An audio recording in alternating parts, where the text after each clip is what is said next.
Kfir Shooshan is from Tel Aviv in Israel. He's co-founder and chief executive of an e-scooter company called INOKIM. His business sells scooters in 40 countries with flagship stores in New York, Miami, London and Tel Aviv. But when he started out in Israel, there were no regulations for scooters. We started to sell in 2010 with no law about that, it was a gray area. But we did it anyway. We took a risk. And it's become really, really popular. We sold about 10,000 units on the first year. Then the government got involved and they said, wow, listen, this is a new creature on the street and we have to do something about it. And then they start to create laws. So the law became public on 2014.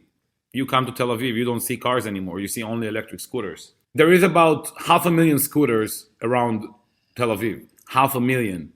Tel Aviv, it's like a million people population, you know what I mean? 50% using electric scooters. We were the first city in the world to have this revolution. I've just had a go on an e-scooter for the first time. It was fun, but I found it hard to handle and didn't feel that safe. I was really surprised by how quickly it accelerates. Do you think governments around the world have thought enough about safety and the risk of collisions? I can give you an example from Tel Aviv. When we started 10 years ago, they had no bike lanes.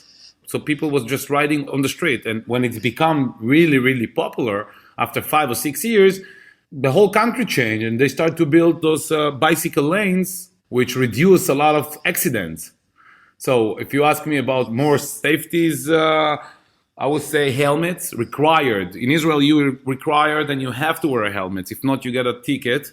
This is something to reduce accidents. I will say if somebody go on a scooter without a helmet, he's risking his life because 80% of the accidents that really causing huge damage is because people didn't wear a helmet. Some ideas there from Kfir Shooshan on how to help riders and pedestrians avoid e-scooter collisions.